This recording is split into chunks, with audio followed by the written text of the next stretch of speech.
Good morning and welcome to the delight of photography. I'm Roger and today we're on talk 5 of understanding my camera and capturing better images. So welcome, glad to have you with us. If you're new to the channel, once again I'd suggest that you click on subscribe in the bottom right hand corner, which will take you back to the list of all the videos we've compiled so far. It's actually quite a good idea to go to the beginning and just work your way through them, because you'll pick up an awful lot doing it that way because it works really well. And for those of you who've been with us for some time, thank you for joining us again. And today we're going to be talking about understanding my camera and capturing better images. And we've been doing this for 4 talks so far. And today we're going to talk about the depth of field and also priority modes. That maybe sounds a bit complicated, which it's not. So let's get started. Depth of field is the zone of acceptable sharpness in a picture extending from in front of and behind the subject of focus. And it really is a wonderful, wonderful creative tool and really easy to use. If you look at this bird, the bird is in focus, the background's out of focus. That means that the bird stands out even more. And that's where depth of field can become so useful. And this is where you're using a broad depth of field, because you'll see the picture is in focus from the front all the way through to the back. And you can vary that by varying your aperture, which we will chat about. But it is, as I said, a wonderful creative tool. To taking it to extremes, you can see the bush is in focus, and as is the moon. Big, huge depth of field. The narrower the aperture, the bigger the depth of field, and vice versa, obviously. So let's just see some of the effects. As Peter Adams had to say, great photography is about depth of feeling and not depth of field. So if you have a look at this, the smiling face on the left is you with your camera, and on the right is the subject that you're taking. So if you have a look at this and you decide, okay, I would like to narrow the depth of field and make it narrower, what you would do is you would open up your aperture to something like 2.8 or f4, something like that, and that would narrow the depth of field. If you wanted the depth of field to be wide because you're taking, for example, a landscape, you would then narrow down the aperture to something like f18, f20, something like that, and you'd broaden your depth of field. And that just gives you amazing control. If you have a look at this, this is where you have big depth of field, something like f22. But if you want to, and you take it right down to something like f28 or 3.5, you'll note only the ball in the middle is in focus. It shows you the type of control you can have depending on your camera when playing with the depth of field. If we take this flower, and now we gradually, this has got good depth of field if you look at the picture. Flowers in focus, backgrounds in focus. Now, if we gradually close down the aperture, down gradually from whatever it is now, and gradually, just as you watch, as you see, as you're making the aperture broader and broader, you're reducing the depth of field. And if you're looking at the back, you'll see you gradually dropping that depth of field out of focus, which gives you an idea of the element of control that you have if you're playing with depth of field on your camera. And if you take this picture of roses, the roses look quite good, but the background is a bit messy. So by just changing your aperture, you can drop the background slightly out of focus. And it just means that the viewer's eye focuses on the roses rather than on the whole picture. Depth of field, creative. Depth of field, creative. If you have a look, the bird is in focus, the people behind him are just slightly out of focus, which means that the eye looks at the bird. Seagulls are fantastic because they pose so beautifully. because here you can see the background is totally out of focus. Because if the background was in focus, it would be a mess because everything would fight. But right now, because the background is out of focus, everything looks smooth. Background out of focus, depth of field. Background totally gone. And this is where the eye only sees the butterfly, only the butterfly. And it's nothing new. This is a picture by Renoir, and you can see the guy with the binoculars is just slightly out of focus. Nothing in photography from a creative perspective is really so new. This goes back to Renoir. Depth of field varies with different types of cameras and different lenses, etc. So depending what camera you've got, you should play around with it a little bit. And a fixed lens digital camera gives you amazing depth of field because of the small sensor. The small sensor, because of the way physics works, gives you big depth of field. And this applies to smartphones as well. You can see the amazing depth of field that you can get because of the tiny sensor. Amazing depth of field.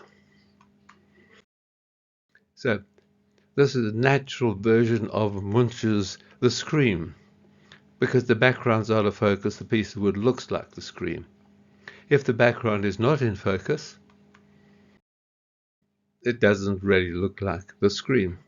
And Thomas Munch wouldn't even recognize it. But it's just a little illustration of what you can do. And it's really worth experimenting with your camera, working on what you can see. And again, it's the wonder of digital that you can see immediately what you've done. And that makes it easier to adjust. Now, end of depth of field.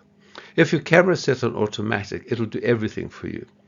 It won't let you do anything, and it will produce the kind of picture that the technicians at the factory think is the best out of it, because it will take into account what's coming into the camera from a light perspective, and it will decide what to do.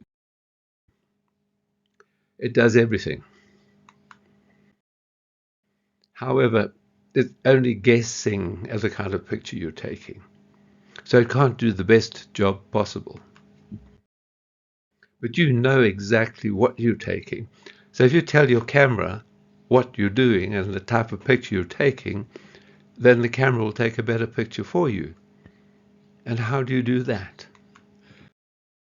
You use shooting modes, because most cameras have this variety of shooting modes that you can select. Night scenes, landscapes, portraits, etc., as well as auto. And you can play around with them. Depending on your camera, you can just turn the dial and you'll find out something. In this case, SCN is the magic word. And they have modes, which shows you, and you can select any of these particular modes, which gives you the chance to tell the camera what you're wanting to do. Like, for example, we go back to the picture of the roses. If you select portrait, it'll drop the background out of focus automatically for you. That's why portrait is actually an amazing setting, because it helps you creatively and not just for taking portraits. And you can really drop the background portrait. Or you can select landscape, and landscape will give you a very broad depth of field. Automatically, you just select landscape and take the picture of the landscape. Action picture, you just set it for action, and it will set the fastest shutter speed possible. I must just admit this particular picture was not taken using a mode, but I like the picture and it illustrates the point. The problem is camera manufacturers have gone mad, and you get so many different modes. For example, if you're taking pictures of baby, you can do baby by moonlight, baby by artificial light, baby by daylight, baby by cloudy, etc., etc., etc.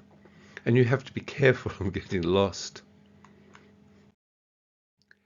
Smartphones are clever because they're incorporating AI, which means that it analyzes the data and the camera will decide what type of picture it's taking, which is quite amazing. certain AI cameras, certain smartphone cameras. So when you're using modes, because there's so many different modes, don't get mode gridlock. If you're going to be using modes, you should decide on maybe 3 that you like. Landscape, portrait, and action, or something like that. And know how to switch into those quickly and make use of those. And forget about the vast range of other modes, because you will get mode gridlock. But normally what you can do, you can progress. And you get to the from automatic to program, which we'll now talk about. But remember, if you're using modes, if you've selected modes, you may not be able to make the extra adjustments that you would like to do. If your camera has these functions, the next step is to become involved with PASM, which can really help your creativity. That's program, aperture priority, speed priority, and manual. They sound daunting perhaps, but they're really easy to use. Program is really just a super automatic mode. The camera will still handle speed and aperture for you, but you can change ISO, white balance, exposure, composition, etc. So you can have your own input. Aperture priority is very popular. You have immediate control of the aperture, which means you can play with depth of field straight away. And the camera will set the relevant shutter speed to make sure the exposure is correct. We'll talk about aperture priority. Because, for example, here, the tree is out of focus. If it was in focus, it would be a mess. But because you're taking the picture, you can quickly select the aperture that you know will give you a blurred background. Speed priority is obviously the opposite one. It gives you control of the shutter speed. Because if you're seeing things that happen like parties, air displays, you can take pictures and you can make sure that the camera will set the fastest speed possible because you select it.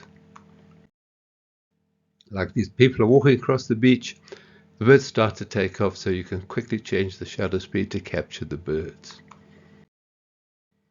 But remember, with both of these two settings, you must just keep an eye on the other one, shutter speed or aperture, to make sure your shutter speed doesn't drop too much or your aperture comes down too much.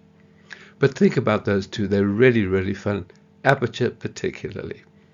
With our next talk, we're going to be chatting about manual made easy, which shows you how it's really easy to use manual. Many people go, manual me? No. So let's have a look. Thank you for joining me today. And the next video will be posted on Tuesday next week. Thanks very much for your time and take care. Cheers.